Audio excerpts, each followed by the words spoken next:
Buenas noches para todos. Muchas gracias por su asistencia a esta tercera webconferencia del curso Gerencia Financiera de la Maestría en Gestión Financiera. Voy a compartirles unas diapositivas que he elaborado para ustedes. Allí vamos a manejar los temas de inductores de valor, el teorema de Modigliani-Miller y algunos aspectos o conceptos relacionados con el análisis de regresión y pues lo que es en sí el análisis de regresión. Y por supuesto al final pues resolver dudas relacionadas con el desarrollo de la actividad del paso número 4. Ok, entonces, bueno, primero que todo les comparto el enlace para que por favor registren su asistencia. Bueno, como siempre les comento, si en algún momento no observan las diapositivas o no me escuchan, por favor me lo hacen saber.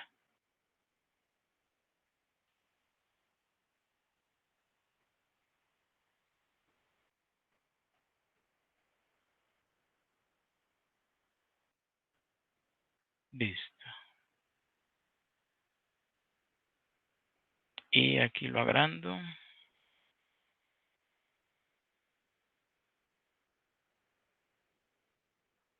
Listo.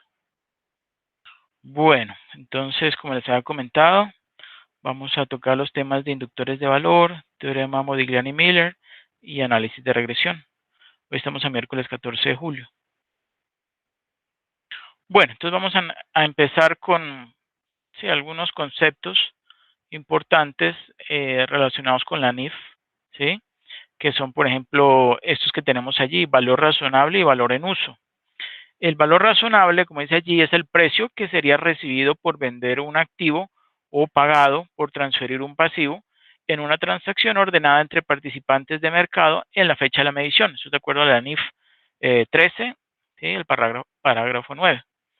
El valor razonable, el valor razonable es una medición basada en el mercado, no una medición específica de la entidad, ¿sí? Y el valor in use, value in use o valor en uso, es el valor actual de los flujos futuros estimados de efectivo que se espera se deriven del uso continuado de un activo y de su disposición al final de su vida útil. ¿Sí?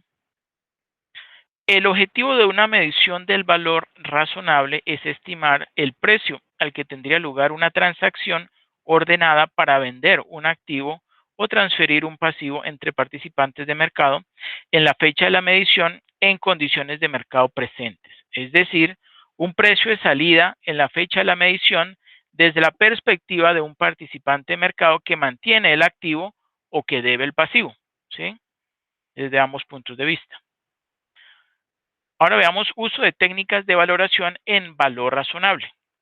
Cuando un precio para un activo o pasivo idéntico, ¿sí?, no es observable, pues una entidad o una empresa medirá el valor razonable utilizando otra técnica de valoración, ¿sí?, para determinar el costo del ingreso, que maximice el uso de datos de entrada observables relevantes y minimice el uso de datos de entrada no observables. Esto es de acuerdo a la NIF 13, el parágrafo 3. Dado que el valor razonable es una medición basada en el mercado, se mide utilizando los supuestos de que los participantes de mercado utilizarían al fijar el precio del activo o pasivo, incluyendo los supuestos sobre riesgo. La intención que una entidad tiene para mantener un activo o liquidar o satisfacer un pasivo no es relevante al momento de medir el valor razonable, ¿sí? Eso no es relevante. Bueno, ahora continuamos con la medición del valor razonable. Una medición del valor razonable es para un activo o pasivo concreto. Al medir el valor razonable, una entidad tendrá en cuenta las características del activo o pasivo de la misma forma en que los participantes de mercado las tendrían en cuenta al fijar el precio de dicho activo o pasivo en la fecha de la medición, de acuerdo con la NIF 13, parágrafo 11. Estas características incluyen, por ejemplo, los siguientes elementos. Primero, ¿sí?, la condición y localización del activo. Y segundo, restricciones, si las hubiera, sobre la venta o uso del activo. La medición a valor razonable supone que el activo o pasivo se intercambia en una transacción ordenada entre participantes de mercado para vender el activo o transferir el pasivo en la fecha de la medición en condiciones de mercado presentes. De acuerdo con la NIF 13, parágrafo 15. Una medición a valor razonable supone que la transacción de venta del activo o transferencia del pasivo tiene lugar. ¿Cuándo tiene lugar? Pues en el mercado principal del activo pasivo o, en ausencia de un mercado principal, en el mercado más ventajoso para el activo pasivo. Una entidad medirá el valor razonable de un activo o un pasivo utilizando los supuestos que los participantes de mercado utilizarían para fijar el precio del activo pasivo, suponiendo que los participantes de mercado actúan en su mejor interés económico. ¿Okay? Esto es de acuerdo a la NIF 13, parágrafo 22. Ahora veamos dentro del valor razonable el precio. El valor razonable es el precio que se recibiría por la venta de un activo o se pagaría por la transferencia de un pasivo en una transacción ordenada en el mercado principal, ¿sí? O sea, más ventajoso o más ventajoso, en la fecha de la medición, en condiciones de mercado presente, ¿sí? O sea, precio de salida, ¿sí? Independientemente de si ese precio es observable directamente o estimado utilizando otra técnica de valoración. ¿Okay? De acuerdo con la NIF 13, parágrafo 24. Ahora vamos a ver los tres tipos de mercado. El mercado activo. ¿Qué es el mercado activo? Es un mercado en el que las transacciones de los activos o pasivos tienen lugar con frecuencia y volumen suficiente para proporcionar información para fijar precios sobre una base de negocio en marcha, ¿sí? O sobre una empresa en marcha. Mercado más ventajoso. El mercado es el mercado que maximiza el importe que se recibiría por vender el activo o que minimiza el importe que se pagaría por transferir el pasivo, después de tener en cuenta los costos de transacción y los costos de transporte. Y el mercado principal es el mercado con el mayor volumen y nivel de actividad para el activo o pasivo. ¿Okay? Que siguen todos esos tres tipos de mercado. Mercado activo, mercado más ventajoso y mercado principal. Una medición a valor razonable de un activo no financiero debe tener en cuenta la capacidad del participante de mercado para generar beneficios económicos mediante la utilización del activo en su máximo y mejor uso o mediante la venta de este a otro participante de mercado que utilizaría el activo en su máximo y mejor uso. El máximo y mejor uso de un activo no financiero tendrá en cuenta la utilización del activo que es físicamente posible, legalmente permisible y financieramente factible de la siguiente forma. Entonces, para una explicación de esos términos. Un uso que es físicamente posible, ¿sí? Tendrá en cuenta las características físicas del activo que los participantes de mercado tendrían en cuenta al fijar el precio del activo. Por ejemplo, ¿qué serían lo que tendrían en cuenta? Pues la localización o dimensión de una propiedad, ¿sí? Por ejemplo. En cuanto a que sea legalmente permisible o un uso que es legalmente permisible, tendrá en cuenta las restricciones legales de utilización del activo que los participantes de mercado tendrían en cuenta al fijar el precio del activo. Por ejemplo, regulaciones de zona aplicables a la propiedad, ¿sí?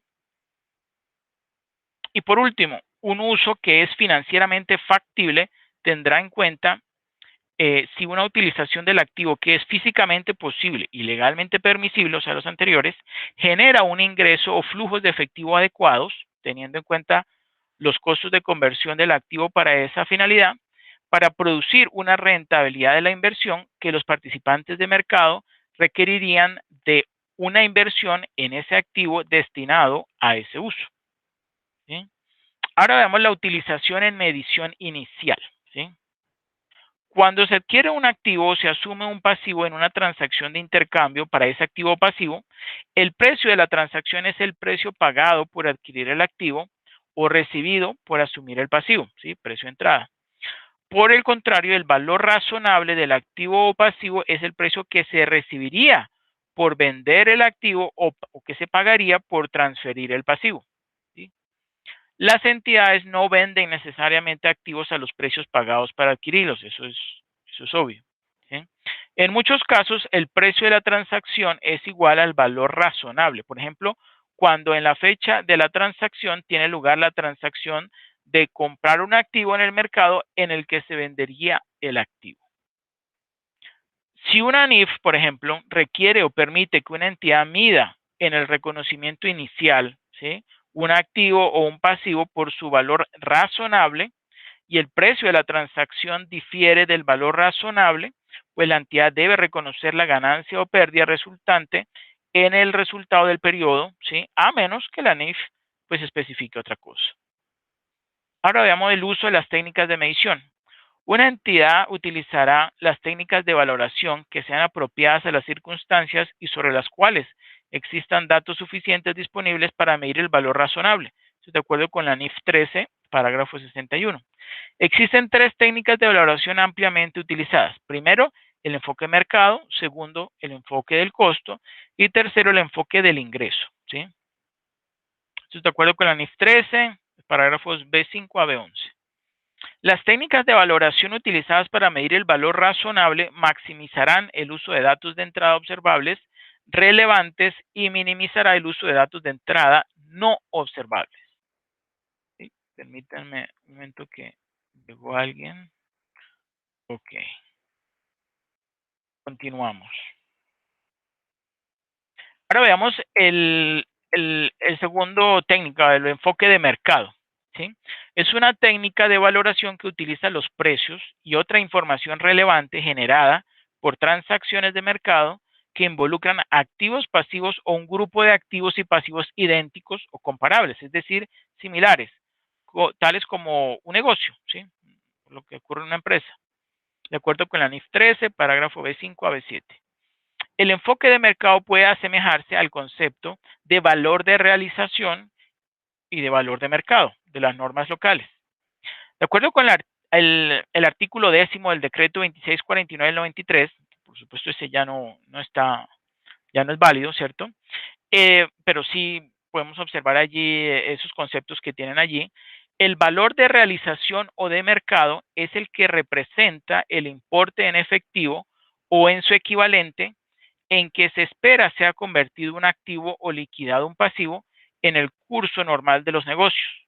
Valor neto de realización, el que resulta de deducir del valor de mercado los gastos directamente imputables a la conversión del activo o a la liquidación del pasivo, tales como por ejemplo las comisiones, los impuestos, el transporte y el empaque. Ahora veamos el otro enfoque, el enfoque de costo. Es una técnica de valoración que refleja el importe que se requeriría en el momento presente para sustituir la capacidad de servicio de un activo conocido como costo de reposición corriente, ¿cierto? El enfoque del costo puede asemejarse al concepto de valor actual o de reposición, ¿sí? Sí, de acuerdo con las normas locales. Y de acuerdo con el artículo 10 del decreto 2649 del 93, valor actual o de reposición es el que representa el importe en efectivo o en su equivalente que se asumiría para reponer un activo o se requeriría para liquidar una obligación en el momento actual. Y por último, el enfoque de ingreso. Es una técnica de valoración que convierte importes futuros, por ejemplo, flujos de efectivo o ingresos y gastos, en un importe presente único, es decir, descontado. La medición del valor razonable se determina sobre la base del valor indicado por las expectativas de mercado presentes sobre esos importes o valores futuros. El enfoque de ingreso puede asemejarse al concepto de valor presente, ¿sí?, de acuerdo con las normas locales. Las mediciones a valor presente pueden derivar en, primero, un valor en uso, ¿sí? También puede ser en una medición al costo amortizado o un valor razonable, ¿sí? Es decir, medición que maximiza los datos observados en el mercado. Podrían ser utilizadas para establecer el equivalente de efectivo en mediciones del costo histórico. De acuerdo con el artículo 10 del decreto 2649 del 93, es el que representa el importe actual de las entradas o salidas netas en efectivo o en su equivalente, que generaría un activo o un pasivo una vez hecho el descuento de su valor futuro a la tasa pactada o a falta de esa tasa, pues a la tasa efectiva promedio de captación de los bancos y corporaciones financieras para la expedición de certificados de depósito a término con un plazo de 90 días, ¿sí?, aunque se toma la ETF. la cual es certificada periódicamente por el Banco de la República. ¿Ok? Bueno, y ahora pasamos a otro tema que es la política de dividendos, ¿sí? Donde vemos que la política de dividendos pues tiene importancia nula, o sea, no tiene importancia en los mercados perfectos de capital. ¿Quién me ayuda por favor leyendo?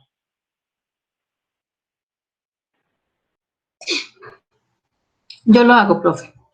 Ok, gracias.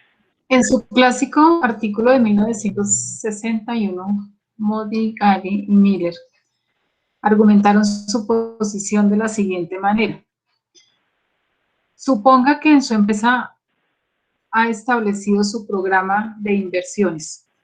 Usted ha determinado cuánto de este programa se puede financiar con endeudamiento y planea obtener los fondos restantes que se requieren de las utilidades retenidas. Cualquier excedente de efectivo se pagará como dividendo. Ahora piense en lo que sucede si usted desea incrementar el pago total elevando el dividendo, sin modificar también las políticas de inversión y de endeudamiento. El dinero extra debe venir de alguna parte. Si la empresa fija su endeudamiento, la única forma en la que puede financiar el dividendo extra es imprimir algunas acciones más y venderlas. Los nuevos accionistas van a pagarlas solo si usted les puede ofrecer acciones que valgan tanto como lo que cuestan. Pero ¿cómo puede la empresa hacer esto cuando sus activos, utilidades y oportunidades de inversión y en consecuencia su valor de mercado permanecen sin cambios? La respuesta es que debe haber una transferencia de valor de los viejos a los nuevos accionistas. Los nuevos accionistas reciben las acciones recién impresas, cada una de un valor menor al de antes que se anunciaría el cambio del dividendo. Y los viejos accionistas sufren una pérdida de capital. Capital. En sus acciones. Ya no se le escucha.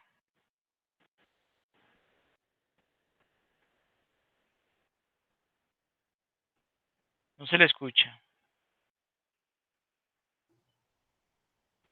Ahí ya terminé, profe, del dinero que reciben y ahí termina la diapositiva.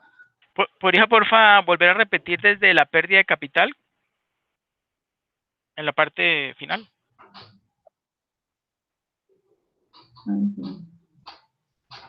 Ada, la pérdida de capital de los viejos accionistas simplemente compensa los efectos de dividendo extra de dinero que reciben. Perfecto, muchas gracias.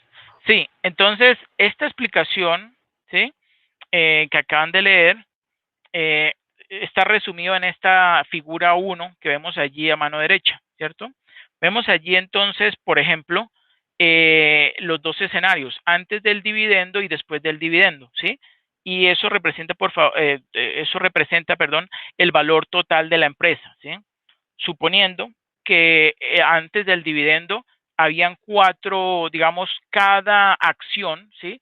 Tenía un valor que depende de la altura, ¿sí? De ese rectángulo de color gris, ¿cierto? Digamos, antes del dividendo podemos observar allí que el número total de acciones, pues, por ejemplo, ¿sí? En términos, pues, comparativos, es de 4. Y después del dividendo, como dice allí, y querían aumentar el dividendo, ¿sí? El valor pagado a los accionistas, pues manteniendo, como dicen allí, el mismo endeudamiento, ¿sí? Pues la única forma de lograr esto y pues respetando las políticas de inversiones es emitiendo más acciones, ¿cierto? Entonces, ¿qué ocurre? Que después del dividendo, en lugar de observar 4, como estábamos observando antes, pasan ahora a ser 6, ¿sí? Hay 2 nuevas porciones que son las que son de color negro, que dice allí nuevos accionistas, ¿cierto? ¿Y qué ocurrió con el tamaño o la altura de esos rectángulos de color gris? Pues resulta que se achicaron, ¿cierto? Entonces, al incrementarse la cantidad de accionistas, ¿sí? Porque hay una mayor cantidad de acciones que van a estar ahora circulando en el mercado, ¿sí? Pues pues sí, eso trae como consecuencia que el precio de esas acciones se baje, ¿sí? Como lo vemos allí en el tamaño de esas acciones, ¿cierto? Bueno, eso es como para, sí, representar este tipo de escenarios, ¿sí? Vemos allí que eso es la transferencia de valor de los viejos accionistas a los nuevos accionistas. ¿Sí? Bueno, ahora veamos la política de pago de dividendos y nos hacemos la siguiente pregunta.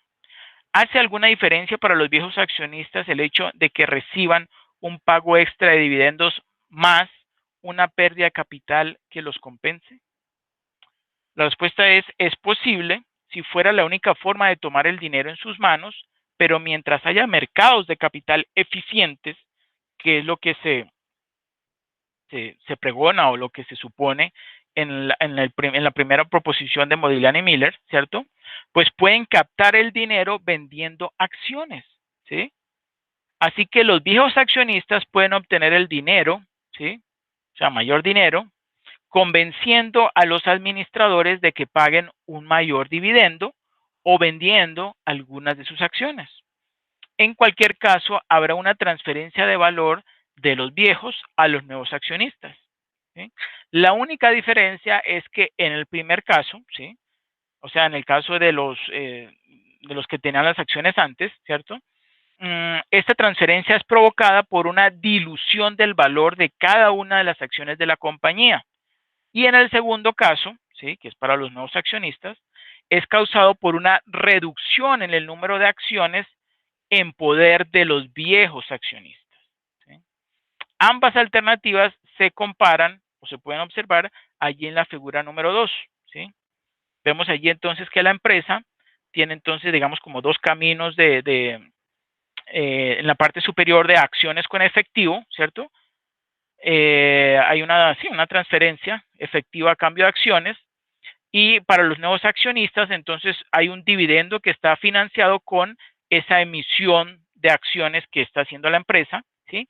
En cambio, para los viejos accionistas vemos allí que la empresa le está dando un mayor efectivo a esos viejos accionistas, ¿sí? Eso es en el caso del dividendo financiado con la emisión de acciones. Y el otro escenario es no dividendo, ¿sí? Supongamos que no hay no se pagan dividendos y no se reparten utilidades, no hay dividendo, no hay entonces una emisión de acciones porque pues no, no se requieren esos recursos, no se van a repartir esos recursos, entonces no es necesario hacer una nueva emisión de acciones.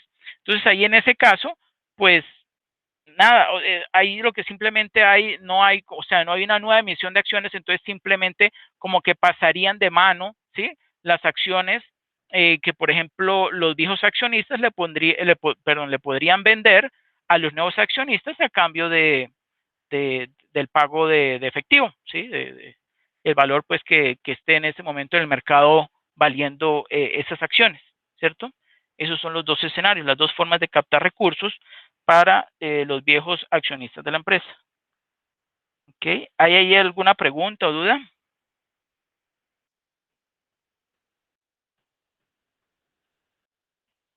¿O todo está claro?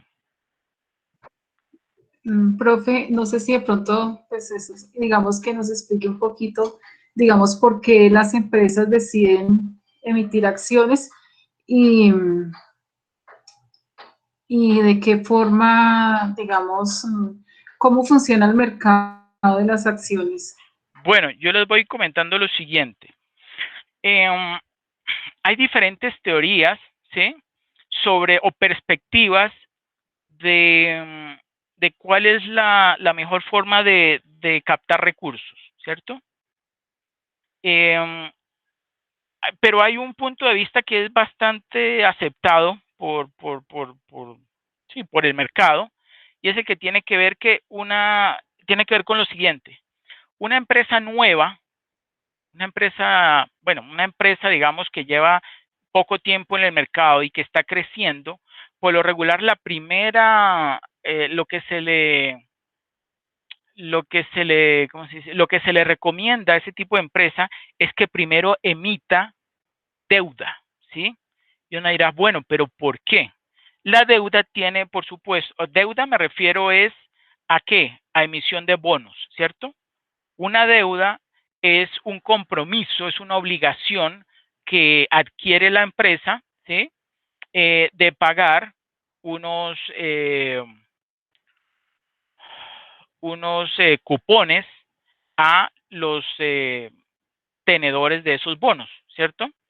¿Y eso cómo lo ve el mercado? Pues el mercado, cuando ve que la empresa empieza a emitir bonos, pues lo ve como algo muy bueno o algo pues bastante normal y natural. ¿Por qué? Porque eso tiene unas implicaciones dentro de la empresa. Eso está reflejando por parte de la empresa de que ellos se van a comprometer, ¿sí? A cumplir con una obligación y que tienen unos compromisos y que si ellos llegan a incumplir con esos compromisos, pues obviamente la empresa puede entrar en serios problemas de liquidez, incluso una empresa puede quebrarse, ¿sí?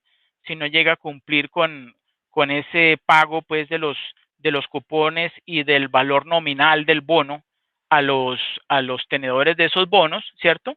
Entonces, pues al comienzo a las empresas que están creciendo se les recomienda que emitan bonos.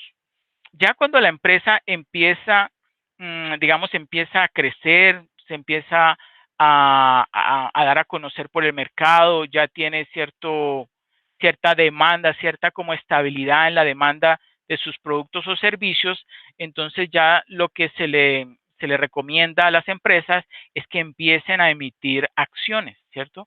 Recuerden que las acciones representan una porción del capital de la empresa, ¿cierto? Y que por supuesto da derecho a un derecho de voto, si es el caso de las acciones ordinarias, ¿sí? Y también, por supuesto, a recibir dividendos, ¿cierto? Que es lo que normalmente atrae a todos ¿sí? A todas las personas y a todas las empresas a invertir, ¿cierto? En esas acciones.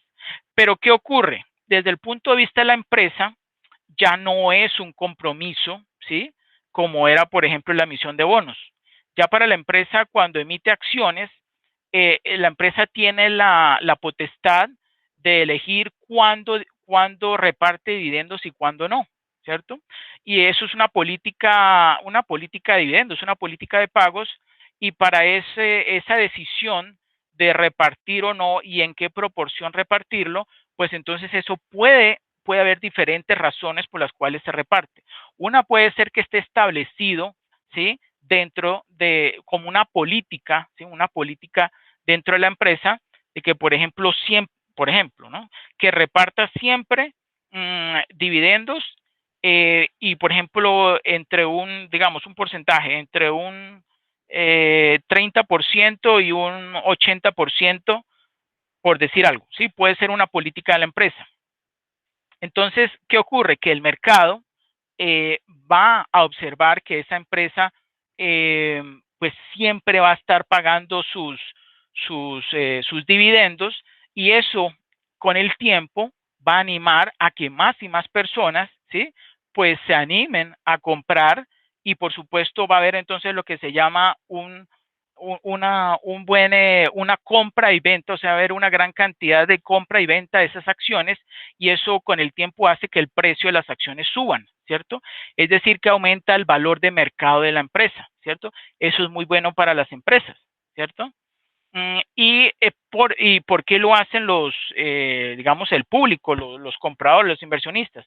Porque ellos ven, por ejemplo, o intuyen o incluso pueden investigar que, por ejemplo, la empresa tiene dentro de su política, ¿cierto? Eso que acaba de mencionar, de que ellos siempre van a repartir no sé, entre un 30 o entre un 40 y un 80% de sus utilidades los van a repartir como dividendos, ¿cierto? Eso podría ser una. Podría haber otra empresa, pero eso también, eso hay que analizar muy bien hay que analizar muy bien cuál es el costo de oportunidad, ¿sí? Que está asumiendo la empresa al repartir estos recursos, en lugar de reinvertirlos en la misma empresa, ¿cierto? O sea, eso tiene, por supuesto, sus pros y sus contras, pero pues ese tema no lo vamos a tocar en este curso, lo vamos a tocar, eso sí, en finanzas corporativas. Y bueno, eso es yo les estoy mostrando como las perspectivas o puntos de vista tanto de los inversionistas como de las empresas, ¿sí? Y lo que sí les comento es que siempre las empresas, sobre todo ya las empresas maduras, tienen que determinar cuál es la proporción más óptima, ¿sí? Y eso es precisamente uno de los objetivos del teorema de Modigliani-Miller, es determinar cuál es la proporción óptima de deuda y de capital, ¿sí? Que logre maximizar el valor de la empresa. ¿Ok? Bueno, y les comento lo siguiente. La primera proposición de Modigliani-Miller lo que dice es que el valor de la empresa apalancada es igual al del valor de la empresa sin apalancar. ¿Se acuerdan qué significa una empresa que está apalancada? ¿Con qué se relaciona ese apalancada?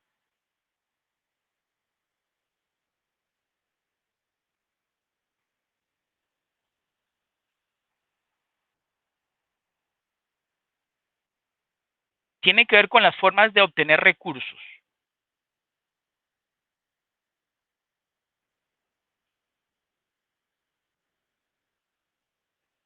¿no? Bueno, una empresa apalancada es una empresa que se está financiando con deuda, ¿cierto? Ahora, no significa que se esté financiando solamente con deuda, no. Normalmente tiene una proporción de capital, o sea, de los recursos de los accionistas, ¿sí? Y también una proporción de deuda, ¿sí? Pero también hay empresas, aunque no es lo recomendable, pero casi siempre ocurre en las empresas que están iniciando, ¿sí?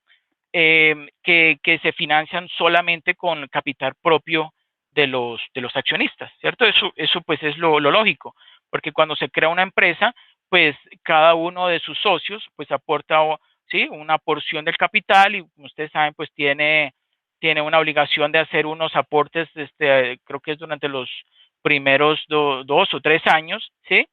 Y pues a partir de esos recursos y de entonces iniciar la operación, comprar, digamos, los elementos que necesitan para, por decir algo, si van a fabricar un producto, entonces para comprar sus insumos, los materiales, pagar la mano de obra, etcétera. Y a medida entonces que ellos van comprando, vendiendo o consiguiendo recursos, entonces ahí ya empieza la empresa y que ya pues está mostrando, digamos, unos resultados buenos en sus estados financieros, entonces la empresa procede a solicitar crédito, ¿sí? A las entidades financieras, ¿sí? Eso es pues como lo normal, lo que normalmente ocurre en las empresas y cómo van creciendo pues a través del tiempo, ¿cierto? Cómo se van financiando al comienzo solamente con capital propio y luego sí con capital propio y con deuda. Yo les había comentado unos meses atrás que el financiarse con deuda tiene unos beneficios. Un beneficio muy importante, ¿quién se acuerda cuál es? Profe, es una disminución en el pago de los impuestos. Perfecto, muy bien, David. Lo que llamamos el escudo fiscal, ¿sí? Exactamente. Entonces, eso es una política a nivel mundial, ¿sí? Eso, eh, para incentivar el que las empresas se pidan o soliciten préstamos, créditos a las entidades financieras, entonces a la hora de las empresas pagar el impuesto de renta, ¿cierto? Entonces se les deduce esa deuda, ¿cierto? Bueno, sobre el cálculo de los impuestos, ¿no? Digamos, el valor total de la utilidad neta, ¿sí? Se multiplica por uno menos esa tasa impositiva y eso es entonces sobre esa base es que se paga impuesto, ¿sí? Bueno, para los gastos financieros, ¿no? Bueno, y, pero ¿qué ocurre? Si una empresa se llegara a financiar solamente con deuda, pues eso tampoco es lo ideal. Eso tampoco es lo ideal, porque ¿qué ocurre? A medida que una empresa va incrementando su nivel de deuda, también va aumentando el riesgo, ¿sí? ¿Por qué? Porque si la empresa empieza a pedir crédito, más crédito, más crédito, más crédito, pues entonces los accionistas de la empresa van a observar que en algún momento es bastante factible que no puedan pagar esas deudas, que no puedan pagar ni los intereses ni retornar el capital pues prestado, ¿no? Sí, el capital inicial que se les prestó. Entonces, a medida que eso va sucediendo, va a llegar un momento en que los mismos accionistas van a pedir que el rendimiento que ellos estaban recibiendo anteriormente sea más alto debido al mayor riesgo en el que están incurriendo, ¿sí? O sea que como quien dice, no es bueno o no es factible y no se recomienda en ninguna parte del mundo el que una empresa se financie solamente con deuda, ¿sí? Sino que haya, como les comenté, un equilibrio entre financiarse con deuda y con capital, ¿sí? Y hay diferentes, podríamos decir, diferentes métodos o diferentes, sí, herramientas para poder determinar, como por ejemplo, les doy unos nombres, el, el trade-off, ¿sí? El trade-off, no sé si lo hayan escuchado, es un método que analiza cuáles serían las pérdidas en las que incurriría la empresa, ¿sí? Como por ejemplo el pago de abogados, ¿sí? La demanda en que incurriría, ¿sí? Si acaso la empresa no pudiera pagar la deuda, ¿sí? No pudiera cumplir con el pago del retorno pues de los intereses y de capital a las entidades financieras, y con base en esos cálculos entonces puede determinar hasta qué punto puede o qué proporción, digamos, de los recursos con los que se va a financiar los va a obtener de la deuda, ¿sí? Les comento eso, que eso pues está ahora muy de moda. Y un término también importante, creo que ahorita más adelante lo vamos a ver, es el estrés financiero, ¿sí? Y el estrés financiero, creo que dentro de la guía lo mencionan, ese estrés financiero se genera o se produce es precisamente en el caso en que ese nivel de deuda está demasiado alto, demasiado elevado, y por tanto va el costo, ¿sí? El costo de oportunidad o ¿cómo decirlo? El costo de capital, ¿sí? Empieza a incrementarse debido al riesgo que se asume por ese incremento, ese mayor nivel de deuda en el que la empresa pues está asumiendo, ¿ok? Bueno, ¿hasta ahí alguna pregunta o duda?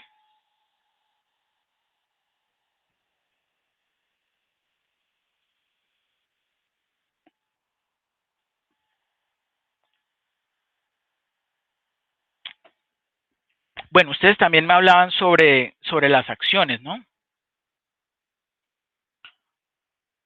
Bueno, cuanto a las acciones, hay dos formas de determinar o para estimar, digamos, dos tipos de análisis, ¿no? Hay dos tipos de análisis que se hacen para poder estimar o proyectar, por ejemplo, los precios de las acciones, que son empleando el análisis técnico o el análisis fundamental, ¿ok? El análisis técnico utiliza una técnica que se llama el chartismo, ¿sí? Que consiste en observar unos movimientos dentro de la bolsa de valores, ¿sí? Y con base en el análisis de los charts, o sea, de las gráficas, entonces determinar en qué momento comprar, en qué momento vender y en qué momento es el más apropiado para hacer este tipo de operaciones y qué volumen o qué cantidad de acciones comprar o vender, ¿cierto? Ustedes seguramente pues habrán visto que hay unos traders, ¿eh? Unos traders como lo conocen normalmente, que son gente especializada en realizar este tipo de compra y venta de acciones y de bonos y de instrumentos financieros y que consiguen ganancias, pueden ser incluso elevadas, pero todo este tipo de ganancias y digamos este tipo de este desarrollo utilizando el análisis técnico se da es en los momentos en que la economía está en expansión, ¿cierto? Por eso es que en estos momentos en Colombia y en el mundo, en que la economía no está en expansión, sino que está en contracción, entonces ustedes seguramente ya no van a ver pues un gran incremento, desarrollo o crecimiento, ¿sí? De las compañías que normalmente conseguían grandes rendimientos apostándole, por ejemplo, al mercado de capitales, a la compra y venta de instrumentos financieros, ¿no? Entonces, sin embargo, a nivel mundial, pues ustedes saben, surgió lo que son los criptoactivos y este tipo de instrumentos financieros, o bueno, de activos, de criptoactivos, ¿cierto? Pues están en cierta forma ayudando a, a guardar, a generar recursos, ¿cierto? A generar recursos en las economías y vemos entonces cómo puede ser una alternativa este tipo de criptoactivos a estos instrumentos financieros que era lo que anteriormente se manejaba y que en momentos en que la economía estaba en expansión, pues generaba buenos réditos, buenos rendimientos, ¿cierto? Pero en estos momentos ya no está cumpliendo esa función, ¿sí?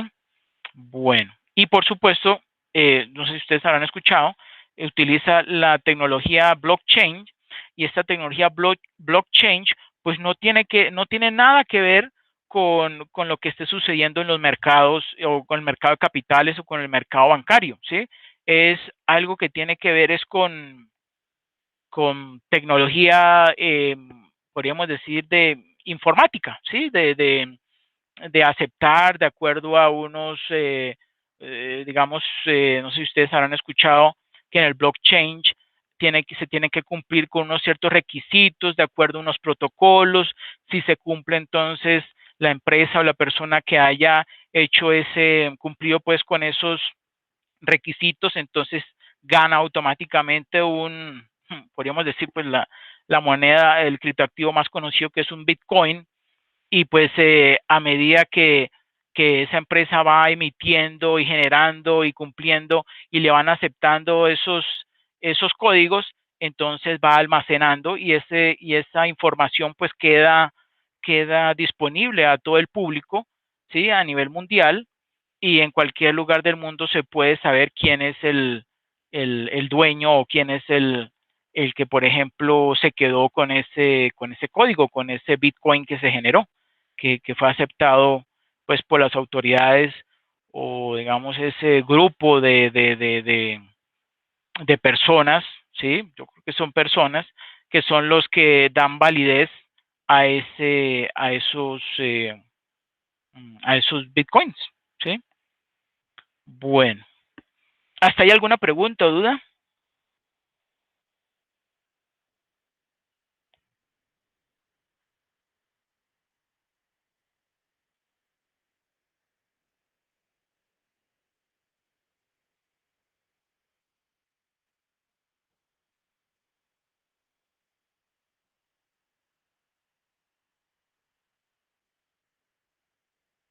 No. Bueno, eso que vemos allí en esta parte inferior, que esto sí no lo he leído, pues tiene que ver con la primera proposición de Modigliani y Miller. Dice, como los inversionistas no necesitan dividendos para conseguir dinero, ¿sí? Eso es lo que se plantea, de acuerdo a ese mundo sin pago de impuestos, ¿cierto? Pues no pagarán precios más altos por las acciones de empresas con altos pagos de dividendos. Por lo tanto, las empresas no deberían preocuparse por su política de dividendos. Eso es lo que plantea, ¿no? Pueden dejar que estos fluctúen como consecuencia secundaria de sus decisiones de inversión y financiamiento, ¿sí? Sin embargo, ese postulado, esa primera proposición de Modigliani y Miller, ¿sí? que fue válida en el momento en que se planteó, que fue en 1958, ¿sí? Pues ya no es válido, en estos momentos. ¿Por qué? Porque el pago de impuestos sí va a afectar el valor de una empresa, ¿sí? Entonces, ¿y debido a qué? Pues al escudo fiscal que mencionamos hace poco. Entonces, por eso, el financiarse con deuda sí va a ser más llamativo, sí va a tener un beneficio, ¿sí? Que se va a conseguir, que se puede conseguir en lugar de financiarse únicamente, ¿sí? Con solamente capital o patrimonio. ¿Ok? Bueno. Ahora, ¿quién por favor me ayuda leyendo argumentos a favor de la relevancia de los dividendos? Yo lo leo, profe. Ok, gracias. La aseveración de Modigliani y Miller de que la política de dividendos era irrelevante fue una idea radical cuando se planteó por primera vez. En esa época se pensaba que la política de pagos podía mejorar el valor de la empresa y por lo tanto esta teoría resultaba relevante. El argumento clave que apoya la teoría de la relevancia de los dividendos se atribuye a Myron J. Gordon y a John Lindner, quienes afirman que de hecho existe una relación directa entre la política de dividendos de la compañía y su valor de mercado. El argumento es más vale pájaro en mano que 100 volando es fundamental para esta propuesta, ya que sugiere que los inversionistas ven a los dividendos actuales como menos riesgosos que los dividendos futuros o las ganancias de capital. Gordon y Lindner argumentan que los pagos de dividendos actuales reducen la incertidumbre de los inversionistas y provocan que estos descuenten las ganancias de la compañía a una tasa más baja y en igualdad de condiciones den un valor mayor a las acciones de la empresa. Por el contrario, si los dividendos se reducen o no se pagan, la incertidumbre de los inversionistas aumentará, elevando el rendimiento requerido y reduciendo el valor de las acciones.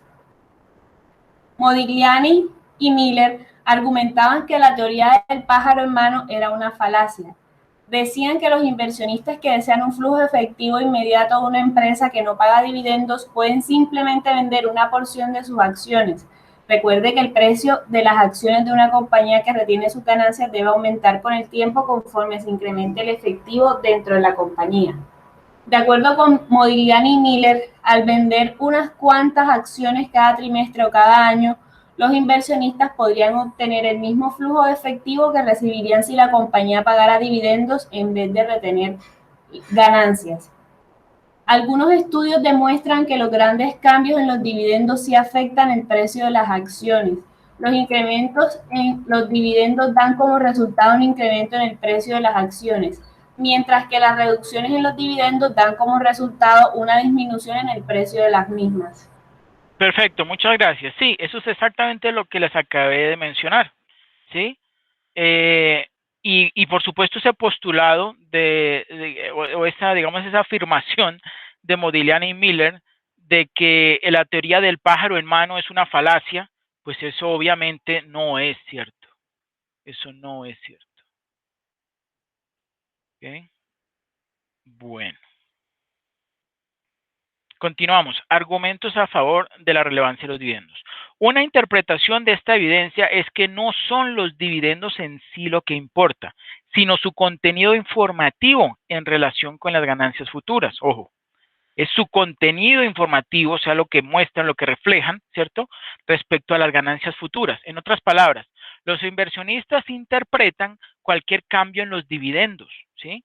Ya sea hacia arriba o hacia abajo, como una señal de que la administración, ¿sí?, espera que las ganancias futuras cambien en la misma dirección, ¿sí? Es por eso hay que analizar muy bien qué es lo que el mercado de los inversionistas, ¿sí?, analizan o consideran a la hora de invertir o no en unas acciones, ¿sí? Entonces miran mucho cómo ha sido la evolución de su pago de dividendos a lo largo del tiempo, ¿sí?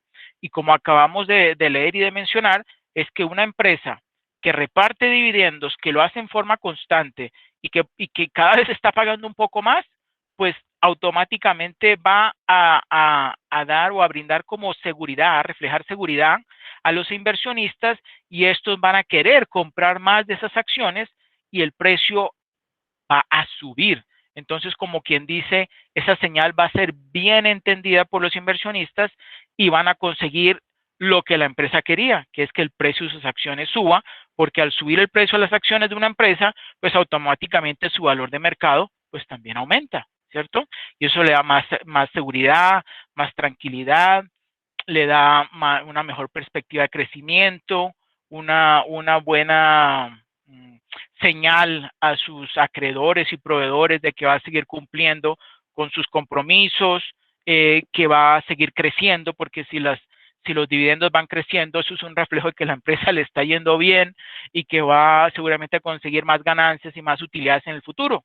Así es que interpreta el mercado ese reparto de dividendos, y como lo acabé de mencionar, sí influye en el valor de una empresa. ¿Okay? Bueno, los inversionistas ven un incremento en los dividendos como una señal positiva, como acabo de mencionar, y están dispuestos a pagar más por el precio de las acciones. Por otra parte, consideran la disminución de los dividendos, ¿sí?, como una señal negativa, que los motiva a vender sus acciones, lo que a su vez da como resultado pues la reducción en el precio de estas. Y si el precio de las acciones de una empresa baja, pues el valor de mercado de la empresa también baja. Otro argumento que apoya la idea de que los dividendos pueden afectar el valor de la compañía es la teoría del costo de agencia, ¿sí? Recuerden que los costos de agencia, que eso también recuerden en la guía, pues lo mencionan, ¿sí? Recuerden que los costos de agencia son los costos que surgen debido a la separación entre los propietarios de la compañía y sus directivos. ¿Se acuerdan que yo les comenté eso hace unos días, o hace como unas 2 semanas? ¿Sí? De estos costos de agencia, que corresponden a qué. Esos costos de agencia se generan o se producen debido a podríamos decirlo, a las decisiones que toma el director financiero, ¿sí?, que no son o que no tienen como objetivo beneficiar realmente a la empresa, sino beneficiarse a sí mismo, ¿sí? Estos costos de agencia se pueden observar fácilmente. Por ejemplo, una decisión de un director financiero que busque, por ejemplo, no sé, aumentar su gasto, o destinar recursos para viáticos o para viajes, diría el director financiero que para abrir nuevos mercados, ¿sí? Y es muy posible que esa decisión que esté tomando el director financiero, ¿sí?, o sea, sea realmente con otro objetivo realmente en su mente, que no es, ¿verdad?, incrementar o crear nuevos mercados, sino es simplemente el que él pueda disfrutar de, no sé, de un viaje por allá en Europa o en Asia o en el Caribe, ¿sí?, y beneficiarse él solo. Y eso se puede medir, y eso es lo que representa esos costos de agencia, ¿ok? Entonces, en ocasiones los intereses de los directivos y los propietarios difieren. Los directivos quizá deseen retener las ganancias, es otro, retener las ganancias simplemente para incrementar el tamaño de la base de activos de la compañía. Dirigir una empresa más grande implica tener un mayor prestigio y quizá una mayor remuneración. Ojo, eso lo está beneficiando al director financiero. Los accionistas están conscientes de las tentaciones que enfrentan los directivos y les preocupa que las ganancias retenidas no se inviertan con inteligencia. Entonces, eso representa un costo de agencia, ¿sí? La teoría del costo de agencia afirma que una compañía que se compromete a pagar dividendos está asegurando a los accionistas que los administradores de la misma no malgastarán su dinero. Ojo, ¿sí? Ante esta seguridad, los inversionistas pagarán precios más elevados por compañías que comprometan pagos de dividendos regulares, ¿sí? Entonces, eso reafirma lo que les acabé de mencionar, de que una empresa que paga dividendos en forma regular o continua, y que preferiblemente y ojalá pues vaya aumentando ese pago de dividendos cada vez en una mayor proporción, pues es un buen síntoma de que la empresa le está bien, de que la empresa está bien financieramente, de que está creciendo, que es estable y que es bueno invertir en ella, ¿cierto? Bueno, Jensen, 1986, muestra cómo el uso de deuda reduce los costos de agencia en la medida en que deja menos caja disponible para que los administradores puedan beneficiarse a sí mismos en contra de los beneficios de la firma.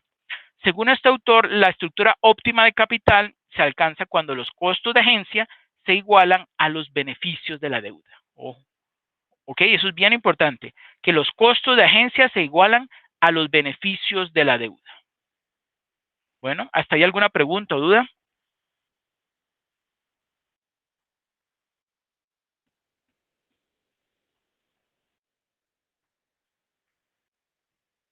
¿No?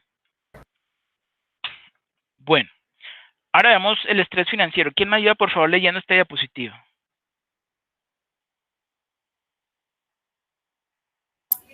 Estrés financiero. Una estructura de capital demasiado riesgosa puede llevar a las empresas a incumplir sus obligaciones, lo cual genera un estado de estrés financiero.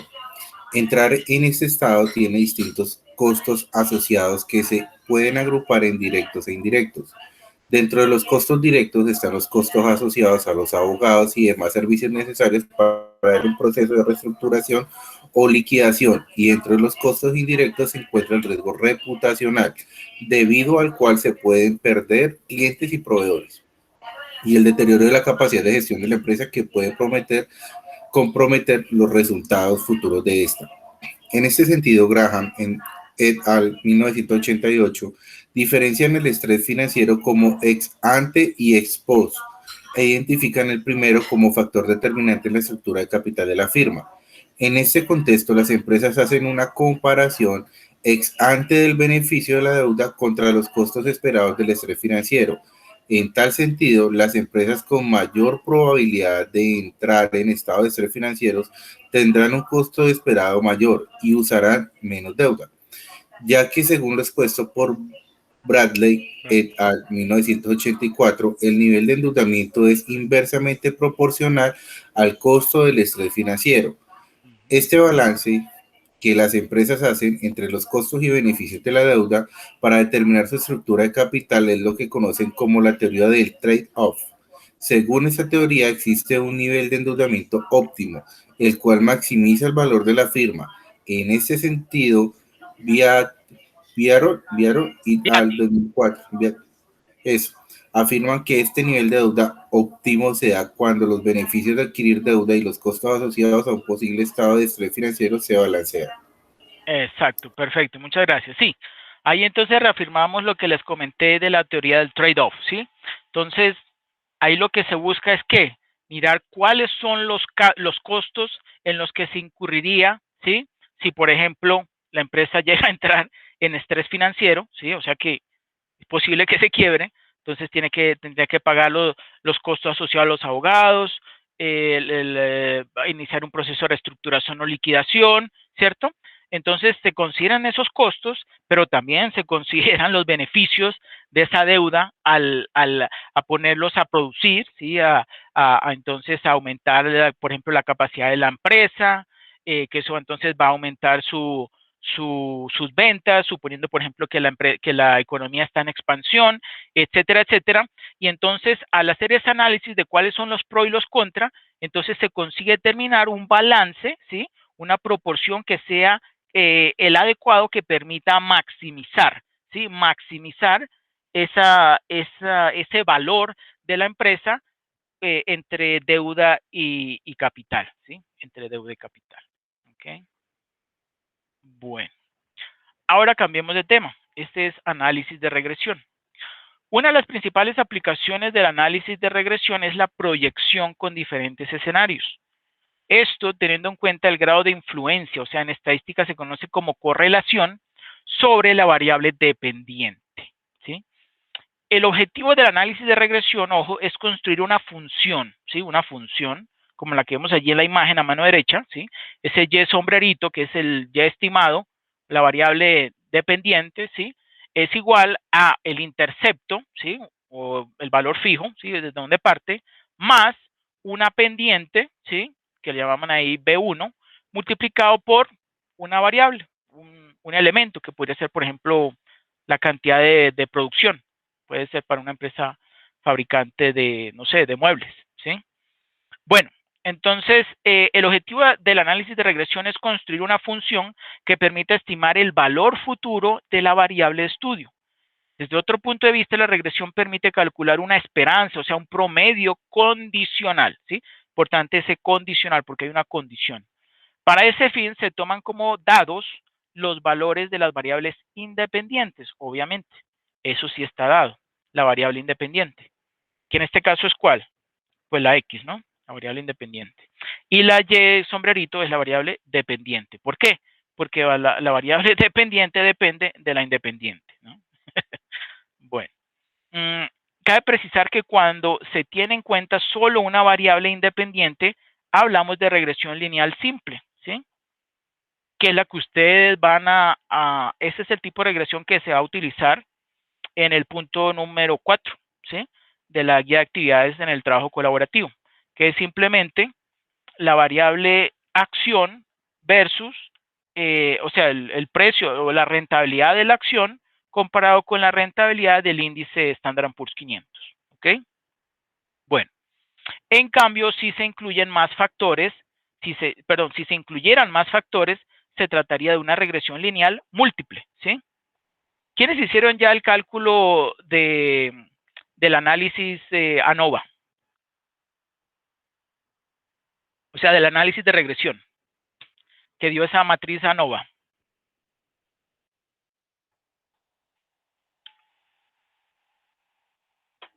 ¿Solamente Omaira?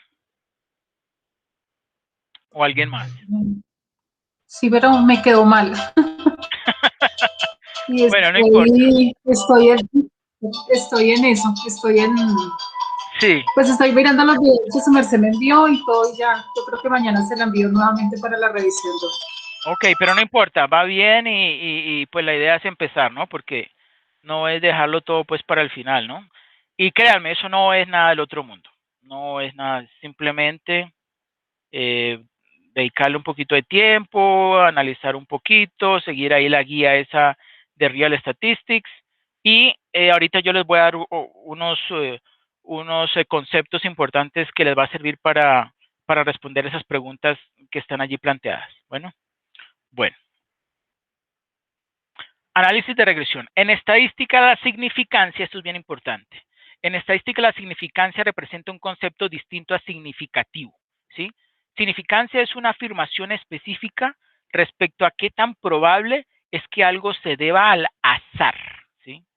El objetivo del análisis de regresión lineal es describir la relación entre dos variables según los datos observados y predecir el valor de la variable dependiente, ¿sí? O sea, el Y sombrerito, según el valor de la variable independiente, o sea, la X.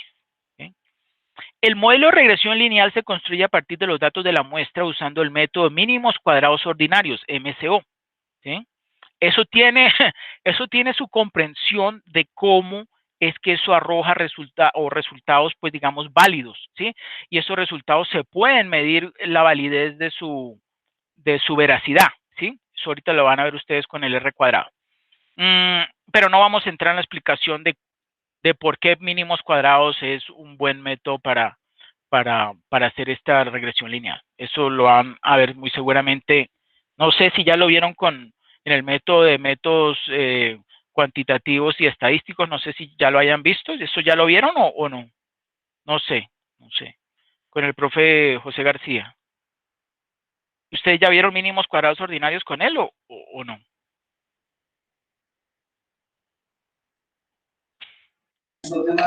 Yo no, profe. ¿No? Ok. Bueno, no, tranquilos. Igual más adelante seguramente sí lo vamos a ver. Bueno, la ecuación a utilizar es, que ya vimos, Y sub I sombrerito, este sombrerito significa estimado, es igual a, que es el intercepto, más B XI, ese B es la pendiente, el XI es el valor de la variable independiente, X sub I, ese I es porque va cambiando, ¿no? Dependiendo del número de elementos de que se estén, o sea, de los datos históricos que se tengan, ¿sí? Más esa E que representa el error muestral, ¿ok? Bueno, donde esa Y sub I sombrerito es el valor estimado de Y, ¿sí?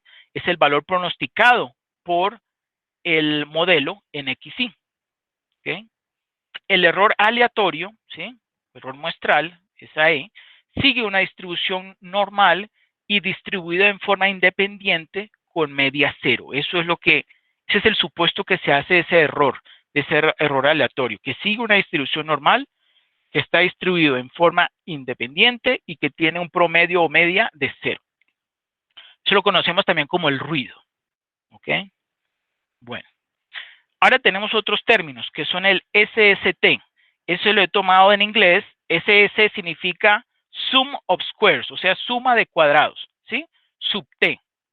Esa suma de cuadrados sub T es igual a la suma de cuadrados de la regresión más la suma de cuadrados del res que representa el residuo, o sea, de ese error aleatorio, ¿ok? Donde, ojo, esa suma de cuadrados T, o sea, SST, es la variabilidad total de Y, ¿ok? De Y punto. SSREG representa la variabilidad de que Y puede ser explicada por el modelo de regresión. Y el SSRES representa la variabilidad de Y que puede ser explicada por el residuo, ¿sí? Ese res es el residuo, que es ese mismo error aleatorio, ¿ok? Bueno.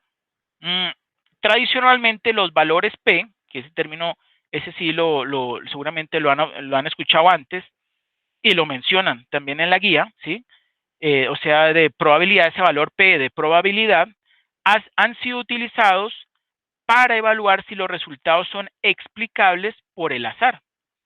Para realizar esta estimación, conceptualmente se realiza una prueba de hipótesis, en la que se decide aceptar una de dos hipótesis mutuamente excluyentes. Eso seguramente ya lo han visto ustedes en inferencia estadística, ¿cierto?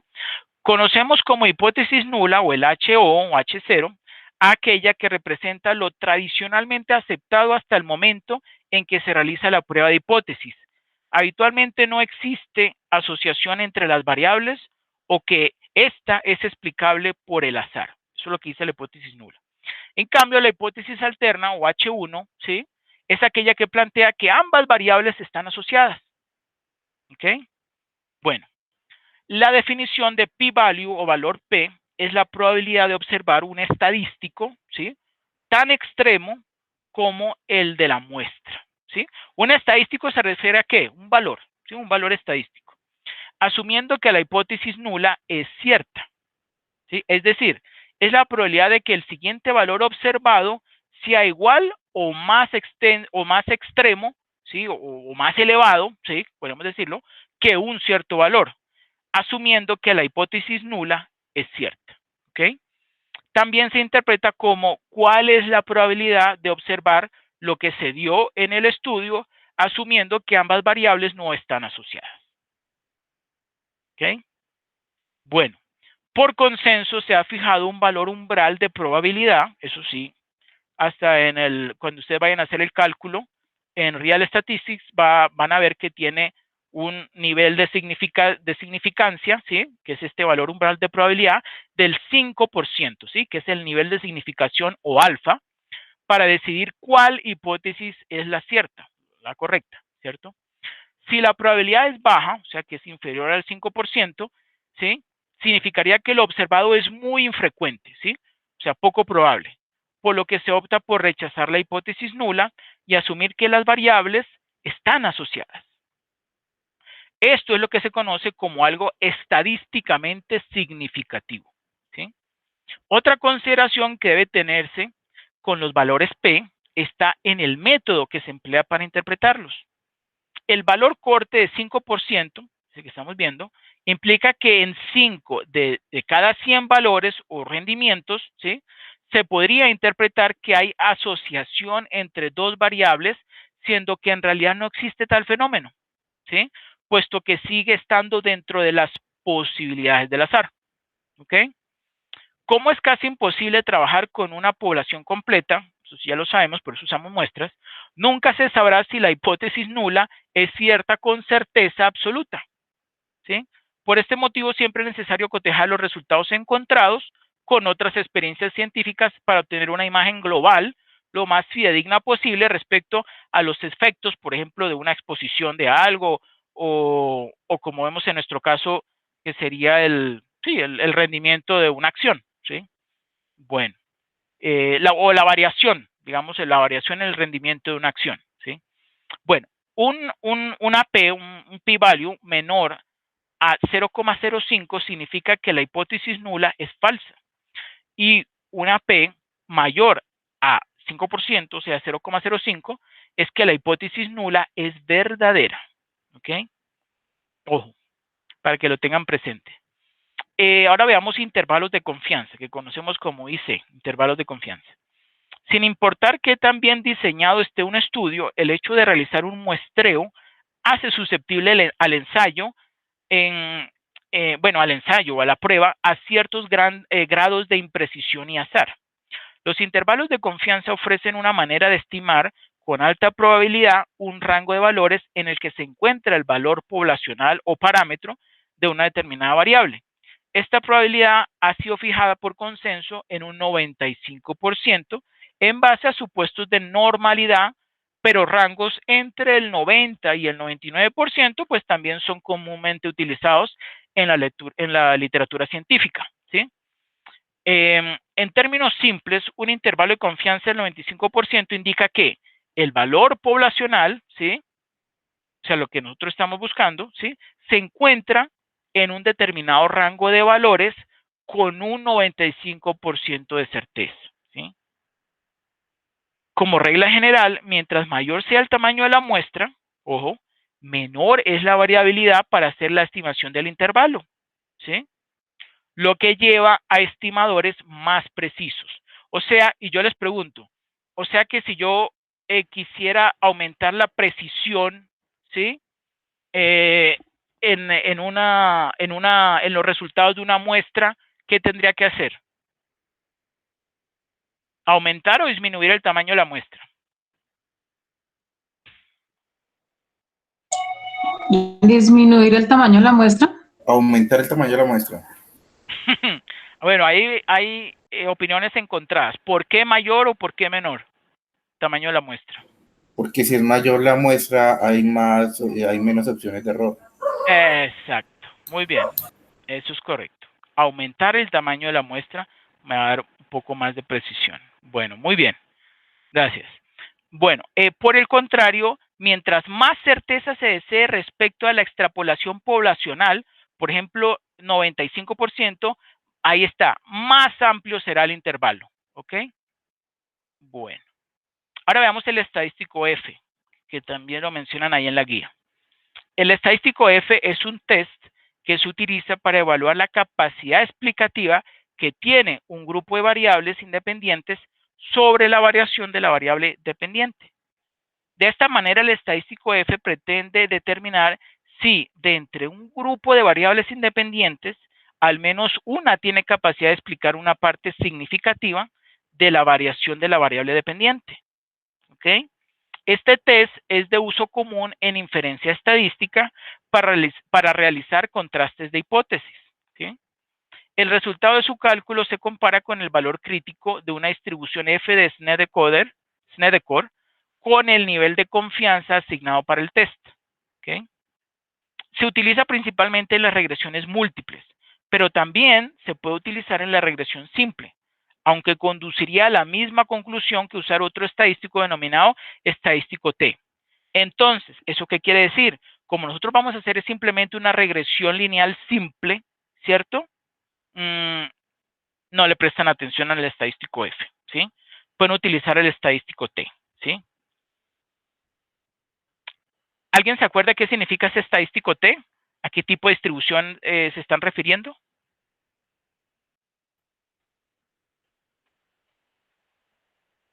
¿A qué distribución? ¿Se acuerdan para muestras? ¿Student? Exacto, T-student. Perfecto, muy bien. ¿Se acuerdan que en la guía aparece una P mayor a T? Es eso. Es exactamente la T-student, lo que está representando allí. Bueno, Ahora veamos un ejemplo de pi-valor o pi-value, ¿sí? ¿Quién me ayuda leyéndolo, por favor?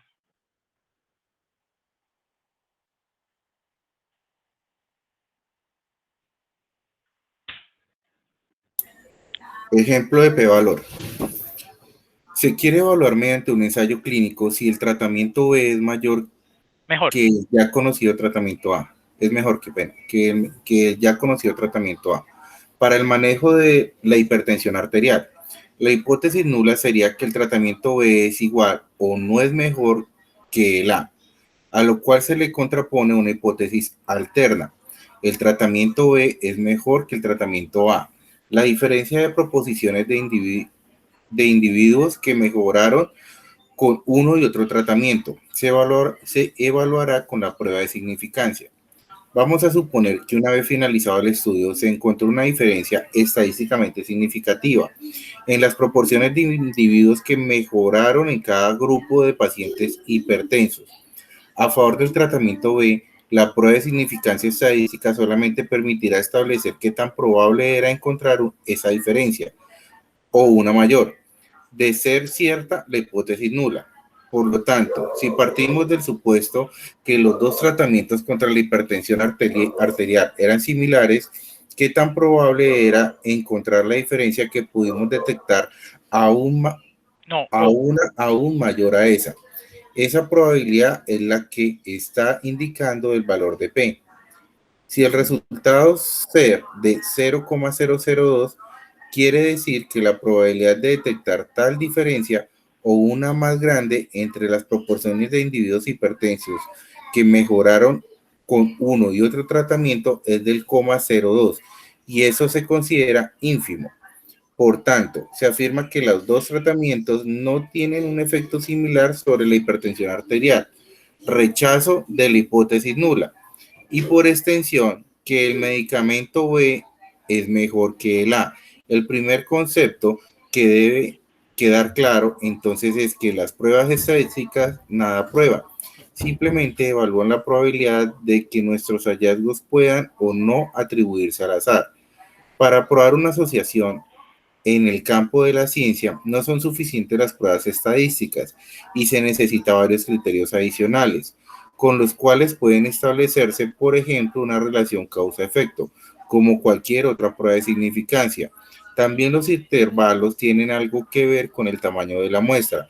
Cuando es pequeña, los IC95%, índice de intervalo de confianza, serán muy amplios y pueden llegar a concluir la unidad, lo cual estadísticamente hablando haría tal hallazgo no significativo y posiblemente si se hubiera obtenido una muestra de mayor tamaño se podría encontrar que los intervalos de confianza 95% no incluyen la unidad. Esto sería estadísticamente significativo.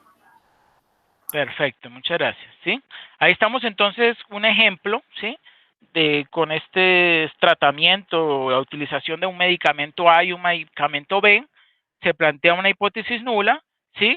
Y vimos entonces que después de haber observado los resultados, pues se rechazó esa hipótesis nula y como se rechazó esa hipótesis nula, pues se le da validez a la hipótesis alterna, ¿sí? De que el tratamiento B es mejor que el A.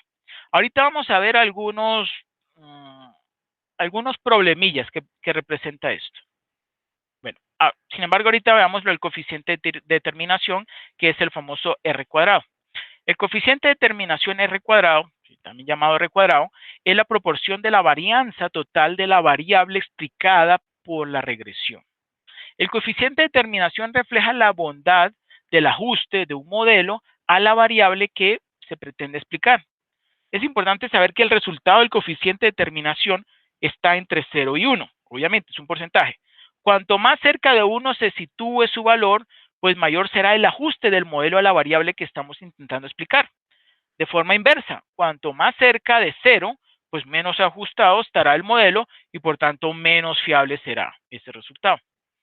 Ahí observamos tres propiedades. La primera, que la suma de cuadrados o el SST es igual a la suma de cuadrados de la regresión más la suma de cuadrados del residuo, ¿sí? La segunda propiedad dice que la suma de cuadrados de la regresión es igual a la suma de cuadrados totales, ¿sí? Que es igual a la suma de los dos anteriores, multiplicado por 1 menos ese R cuadrado, o sea, ese coeficiente de terminación. Y a raíz de esta propiedad número 2, entonces despejamos o obtenemos la propiedad número 3, que dice que el R cuadrado, ¿sí?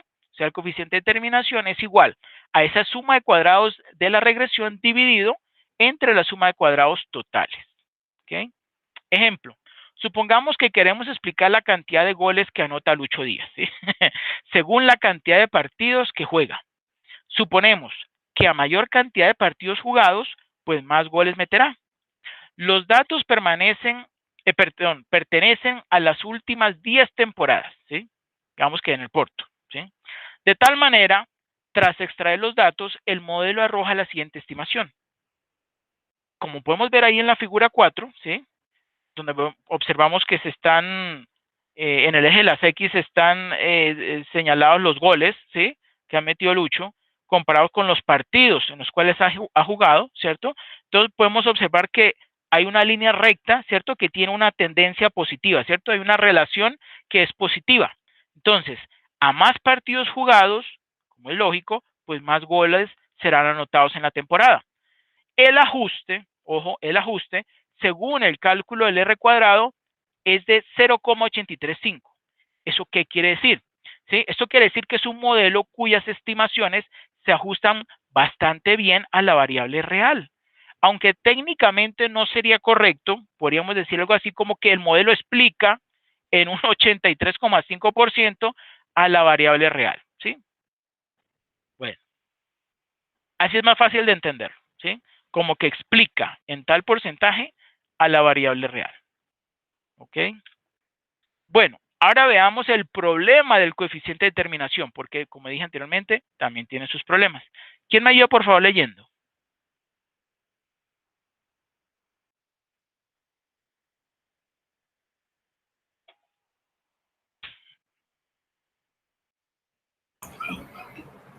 Buenas noches, profe. ¿Cómo está, compañero? Buenas noches. Yo le colaboro, profesor. Gracias. El problema del coeficiente de determinación. El problema del coeficiente de determinación y razón por el cual surge el coeficiente de determinación ajustado radica en que no penaliza la inclusión de variables explicativas no significativas. Es decir, si al modelo se añaden 5 variables explicativas que guardan poca relación con los goles que anota Lucho Díaz en una temporada, el R cuadrado aumentará. Es por ello que muchos expertos, económetras, estadísticos y matemáticos se oponen al uso R cuadrado como medida representativa de la bondad del ajuste real.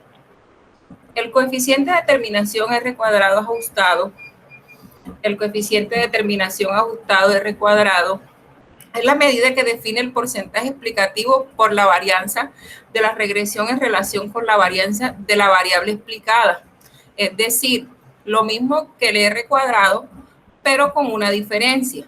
El coeficiente de determinación ajustado penaliza la inclusión de variables. El coeficiente de determinación de un modelo aumenta aunque las variables que se incluyen no sean relevantes, ya que esto supone un problema para intentar resolverlo. El R cuadrado ajustado queda así. R cuadrado igual a 1 menos, abro corchete, paréntesis, n menos 1, no sé qué significa n. N, ahí abajito está. Ah, ya, bueno. N menos K menos 1 por N menos R cuadrado. En la fórmula, sí, señor. En la fórmula, N es el tamaño de muestra y K el número de variables explicativas. Por deducción matemática, a valores más altos de K, más alejado estará el R cuadrado, ajustado al R cuadrado normal. Al revés, a valores más bajos de K, más cerca estará de 1 la fracción central, Y. Por tanto, más parecidos serán el R cuadrado ajustado y el R cuadrado normal. Recordando que K es el número de variables explicativas deducimos que este no puede ser cero. Si fuese cero, no existiría modelo. Como mínimo tendremos que explicar una variable en función de otra variable, dado que K debe ser como mínimo 1. El R cuadrado ajustado y el R cuadrado normal no pueden tener el mismo valor.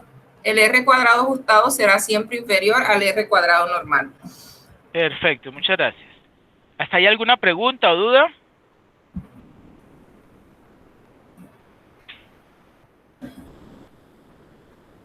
¿No? Profesor, hasta el momento no. Bueno, perfecto. Ahora veamos una crítica al análisis de regresión. Muchas gracias, Ladies. Una crítica común al análisis de regresión es que no es óptimo. Ojo, pues suele confundir correlación con causalidad. Eso se ve muy a menudo, por no decir siempre. Lo anterior quiere decir que se puede establecer, por ejemplo, una relación matemática entre el crecimiento económico y la frecuencia de lluvias en un país. Sin embargo, no hay un fundamento teórico que vincule esas variables. El estudio carece de relevancia porque se trata de una relación espuria. En numerosas ocasiones puede haber relaciones causales entre variables cuando en realidad no las hay. Esta aparente relación puede darse por cualquier casualidad. Existen numerosos casos en los que el coeficiente de correlación entre variables es significativo y no existe una relación causal entre estas, ¿sí? No es una relación de causa-efecto. Es decir, aparentemente una variable causa a la otra, aunque estas no tengan nada que ver. Eso es lo que normalmente ocurre. Ejemplo de una relación espuria.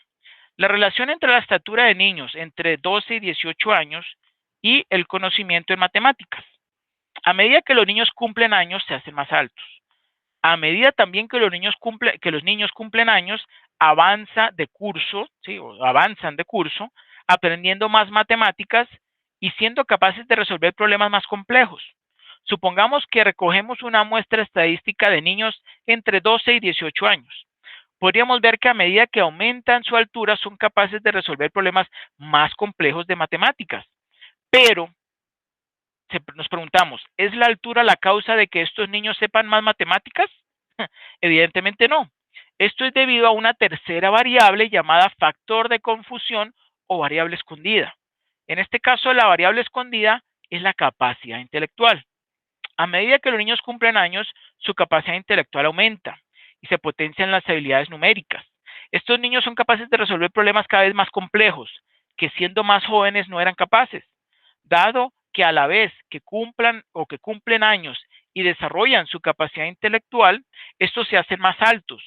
Podría parecer que hay una relación causal entre la estatura de los niños y sus habilidades en matemáticas, pero esto es simplemente una casualidad, porque el ser más altos o más bajos no implica tener mayores habilidades matemáticas, con lo cual una variable no causa ni explica a la otra.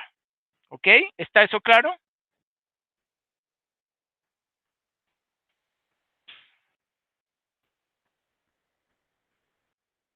Sí está claro, ¿cierto? Bueno.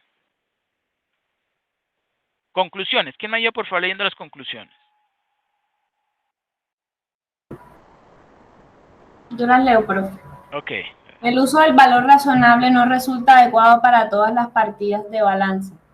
Aunque una medida de mercado es más pertinente que una medida de costo, el uso de esta medida para partidas con vocación de permanencia es menos pertinente que para partidas que tienen vocación de venta. 2.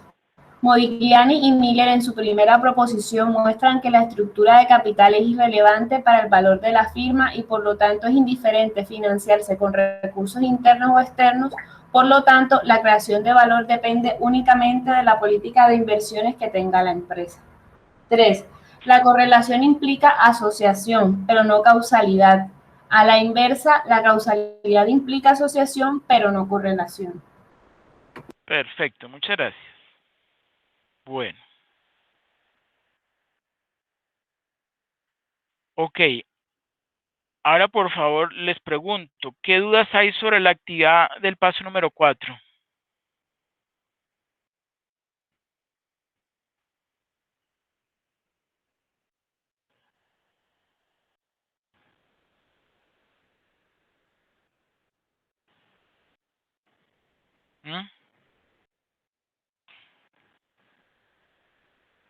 Y veo que hay varios que faltan por registrarse. Voy a compartir nuevamente el enlace.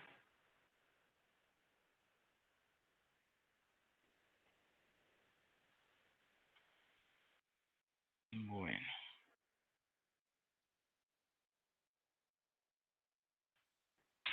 Bueno, voy aquí. Voy a hacerle un pequeño ejercicio sobre cómo calcular la rentabilidad, ¿cierto? Únicamente con dos valores. Uno actual y uno, digamos, uno de hoy y uno de ayer. Y miren cómo es tan sencillo calcular la rentabilidad. Es igualito que como ustedes lo hacen en el análisis, en los cálculos de la variación en el análisis horizontal. Es exactamente lo mismo. Exactamente lo mismo.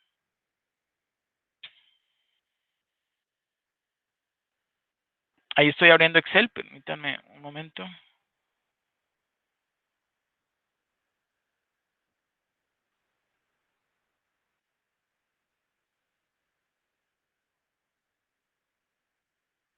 Todos han estado leyendo las anotaciones que he dejado en Skype, ¿cierto?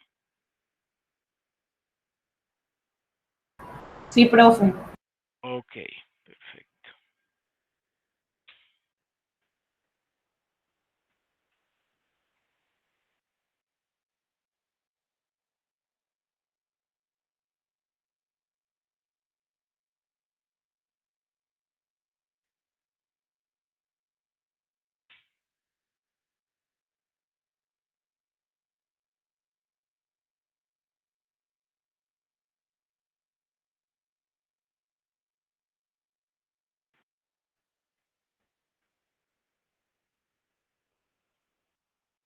Bueno, voy a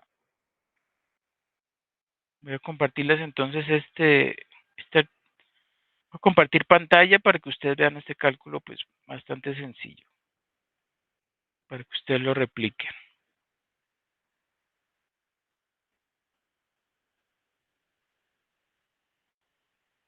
Ok. Ahí están observando Excel, ¿cierto?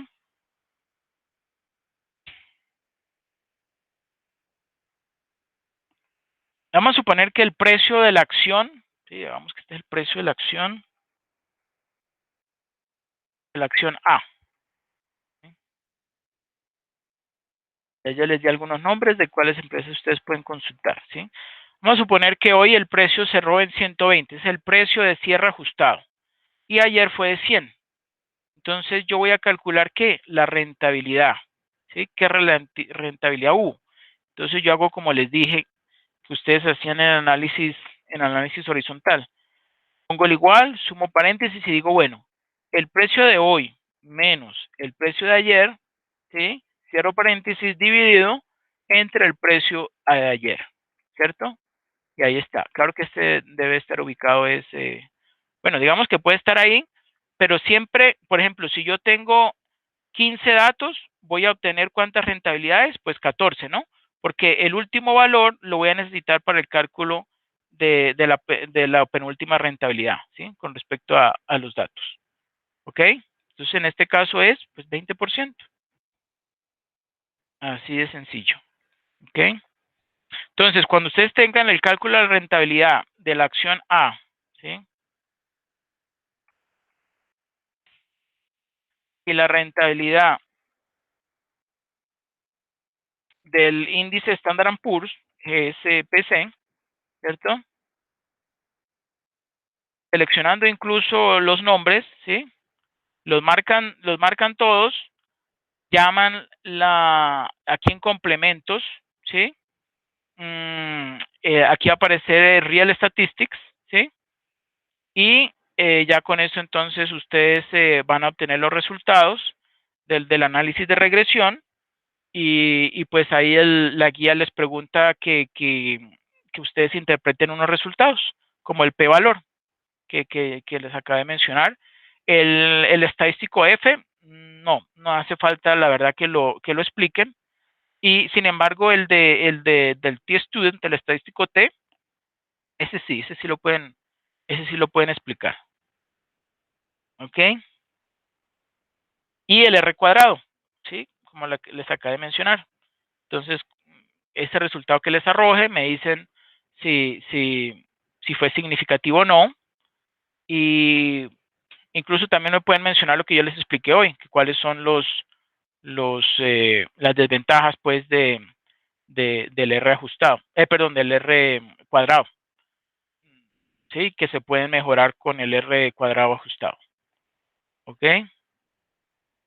Bueno, respecto a algo diferente, el cálculo de EBITDA, ¿está claro?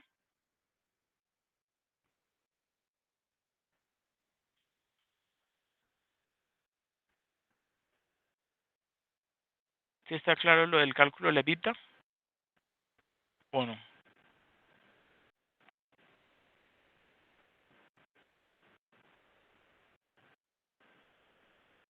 ¿Sí? Bueno, perfecto. Bueno, pues entonces, no siendo más, muchas gracias a todos por su asistencia. Bueno, ya veo que ya se registraron 9. ¿Hay alguien más que falte por registrarse en la lista de asistencia? ¿No? Profe, ¿le entregué ese el domingo o el martes? Es el 18, o sea, el domingo. Sí, el domingo. Ujú.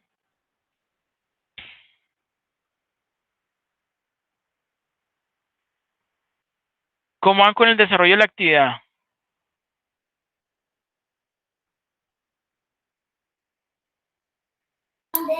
Quedaditos un poco, en mi caso. Ujú. ¿Y por qué?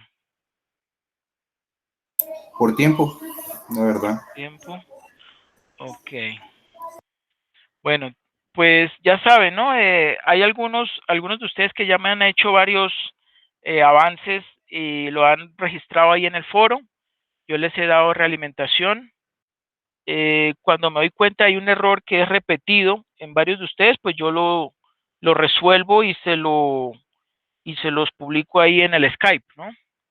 Entonces, por favor, miren el Skype en esas anotaciones que yo les he dejado, para que pues todos tengan como los mismos, sí, bien claros pues las ideas de cómo tienen que hacer los cálculos y cómo tienen que pues desarrollar la actividad, ¿ok? En cualquier momento, ustedes saben, me pueden escribir y yo con gusto les colaboro a cualquier duda que tengan. Y les reitero nuevamente, por favor, no dejen todo para última hora, hagan un esfuerzo adicional en estos días, de aquí al viernes, para ir adelantando lo que más puedan. Con eso simplemente el sábado y el domingo lo que es juntar o agrupar la información y subirlo, ¿ok? No vayan a dejar todo para el sábado y el domingo porque pues no, es poco probable que se consigan los mismos resultados que haciéndolo con antelación. Bueno, no siendo más, muchas gracias a todos por su asistencia, que pasen una feliz noche. Feliz noche, profe. Gracias. Ok, con mucho Muchas gusto. gracias, feliz noche. Feliz noche, con mucho gusto.